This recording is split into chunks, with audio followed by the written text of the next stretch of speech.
كانت بذاك الزمن أنا أخذت يعني من شيخ يدعى بعاصم، يعني هو قال لي أنت قولي لي هذا الجواب، هذا الجواب جدا مقنع. هذا شيخ فأنا شخصيا شيخ تفضل. سني، هذا شيخ سني مشهور، نعم. قال لكم هذه النقطة، قال لكم إنه ما يصير نقتدي بعائشة بكل شيء. إيه هو قال هيك. إذا هو زلمة خليه يصعد مناظرة وياي ويقول لي هالكلام. يعني أنا أقول له أنت إيه؟ تدعو لي مناظرة هو يعني؟ ياهو هذا اللي اسمه عاصم هيثم، طلعت هاسم. لا، اسمه الدكتور عاصم هيثم. أي نعم. هو هذا عنده هروب، هذا هرب من عندي، قال ما يصير نتكلم بعائشة.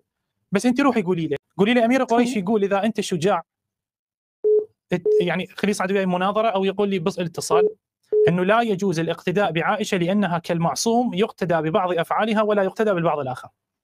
وإذا قدر يثبت لي هاي النقطة من دين السنة، من كتاب الله تبارك وتعالى وسنة نبيهم صلى الله عليه وسلم، أنا مستعد أتسنن هاي أمام البث المباشر.